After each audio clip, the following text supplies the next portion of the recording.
Magandang hapon po. Nandito po muli ako upang ibahagi ko po sa inyo yung salita ng Panginoon na ito po ay karugtong pa rin po ng pangako ng Diyos na kung saan ito ay kasama sa kanyang ipinangako na ipinagkaloob para sa atin. Kung titingnan po natin yung John 14:16 and 17 na sinasabi ng Panginoon doon sa 14 na binigyan tayo niya ng mang-aaliw. Yun po ay espiritu ng katotohanan. At ngayon po ang main topic natin na talakayin natin, ito po ay kasama sa kaloob ng Diyos, kaloob ng Espiritu Santo, na dapat ito ay malaman ng bawat isa kung paano mangyayari ba ang mga bagay na ito, sapagkat ito ay kasama po doon sa pangako may pinagkaloob sa atin ng Panginoon. Kung titingnan po natin, ang una po na ibinigay natin ay ang ibang uri ng kaloob. Ang kasunod po noon ay ang bunga ng Espiritu. At ngayon naman po ay ang kasuotang pandigma na ipinagkaloob sa atin ng Panginoon. Kung titingnan po natin sa Efeso 6:11, ang nakalagay po doon, isuot ninyo ang buong kasuotang pandigma ng Diyos upang kayo'y makatagal laban sa bakana ng dyablo. Ngayon po, ito po ay pinagkaloob ito. Ito'y kasuotang pandigma. Armor po ito. Armor of God.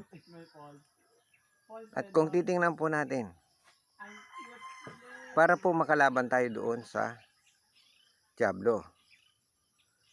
Kasi sa totoo lang po, kaya ay pinagkaloob natin ito sa atin dahilan po sa 12 na nakalagay sa Efeso 6:12, na kung babasahin ko sa inyo, ito po ang katotohanan, sapagkat ang ating pakikipaglaban ay hindi po sa laman at dugo, kundi laban sa pinuno,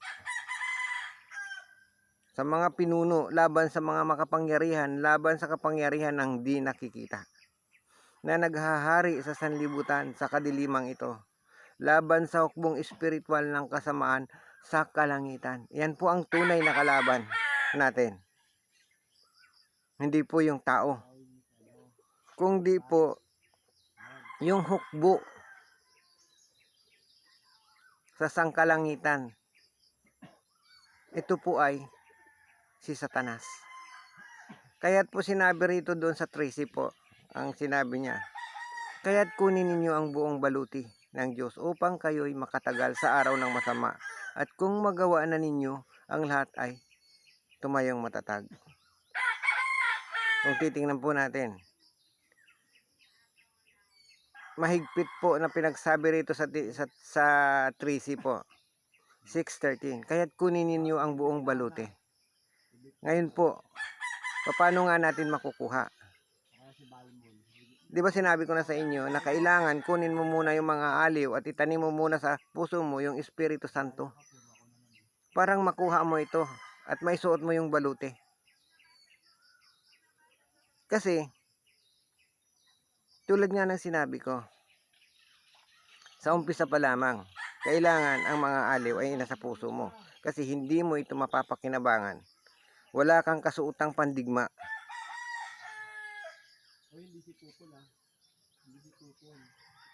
Hindi mo po ito masusuot. Anong isusuot mo? Kung wala ang Espiritu Santo sa puso mo, hindi mo magagamit ito.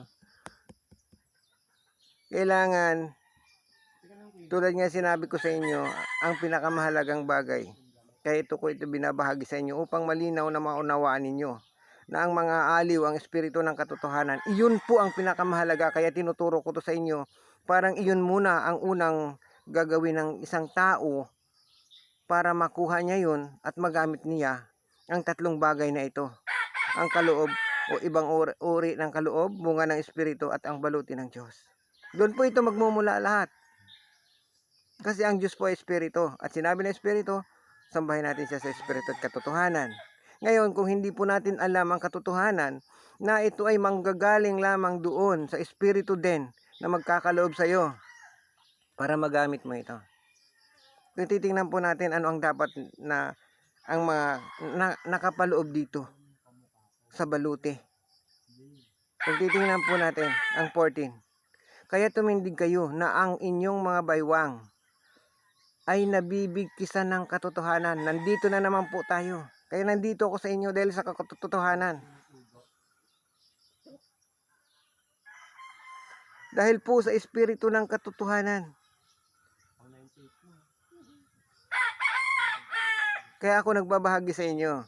Kasi pag nawala po kayo, tandaan nyo ito, pag nawala kayo sa espiritu ng katotohanan, wala po kayo sa katotohanan. Wala po kayo sa katwiran. Kaya ito binabahagi ko sa inyo yung katotohanan. At ang katotohanan ang magpapalaya sa inyo. Saan man kayo naroroon. Tingnan mo kung ano yung suot. Inyong mga, kaya tumindi kayo at ang inyong mga baywang ay nabibigkisan ng katotohanan. Ano pa yung isa? Nasuot ang baluti ng katwiran. Titingnan po natin kung sinasabi na ng Panginoon na ang katotohanan, suot natin ang baluti ng katwiran. Ay paano ngayon kung tayo ay lumalakad sa kamalian? Paano tayo ngayon kung lumalakad tayo sa kasalanan at wala sa katwiran? Paano natin may susuot ito? Hindi po natin ito masusuot. Kasi ang may karapatan lang gumamit nito, yung nananampalataya sa Panginoon, yung mga taong sumuko sa Panginoon, na isinuko niya ang kanyang sarili at tinalikdan ng kanyang kasalanan at nanampalataya sa Panginoon ang totoo. Sapagkat kailangan ang sinasabi rito pawang katotohanan lang. Kaya mananampalataya ka ng katotohanan din. Kasi yung iba paniniwala lang eh. Oo nga, may Diyos. Hanggang doon lang. Pero yung katotohanan sa puso niya nawawala. Kaya nga sabi ko sa inyo, kailangan isuot natin ang katotohanan. Laging nasa iyo. Kasi po, pag sinabi ng kasinungalingan ay gumagamit ka ng kasinungalingan, kay Satanas na po yun. Kasi si Satanas po ang hari ng kasinungalingan.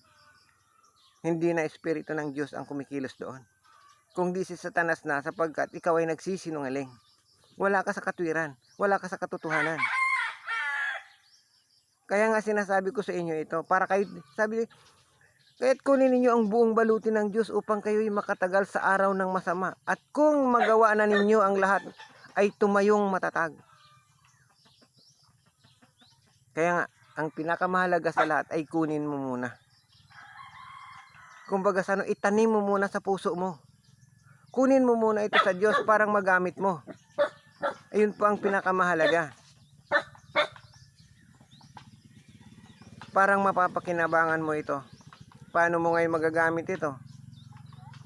Kung ang puno nito ay wala sa'yo, hindi mo ito magagamit at hindi mo rin ito mapapakinabangan. Tingnan mo yung 15. At nakasuot sa inyong mga paa ang pagiging handa sa Ebanghelyo. Ano yung Ebanghelyo? Iyon ay salita ng Diyos.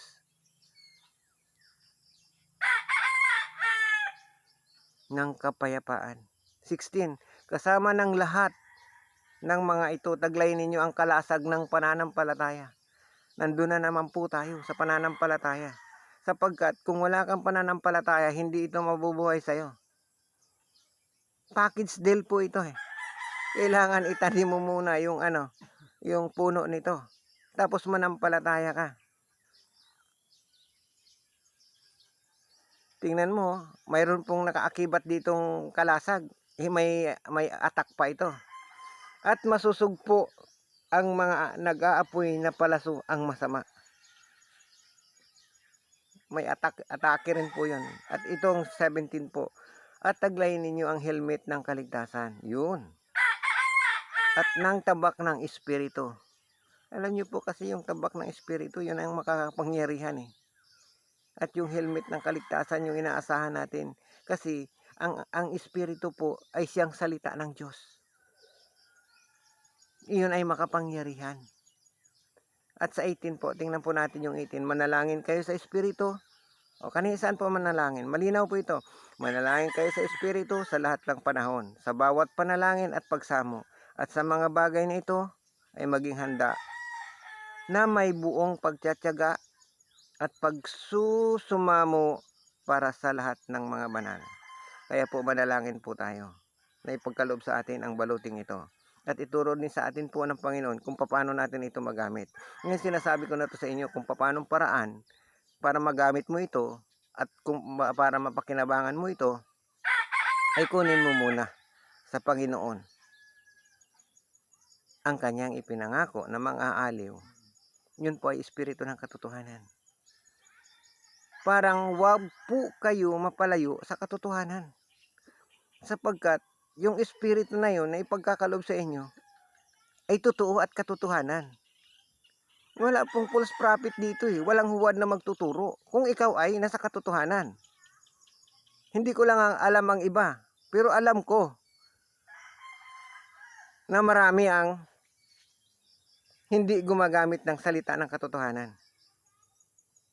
Kaya ako'y nagpapasalamat at pinupuri ko ang Panginoon sapagkat ako'y ginagamit ng Panginoon na maibahagi ko sa inyo upang bibigyan ko kayo ng instruction kung paano ito gamitin at kung paano ito kukunin. Kaya sikapin ninyo na makuha ito at ako'y nagpapasalamat sa Diyos na ang Panginoon ay nagmamahal sa inyo at saka sa akin. Parang patuloy ako na magbahagi sa inyo ng salita ng Diyos. Kaya maraming salamat po at magandang hapon sa inyong lahat.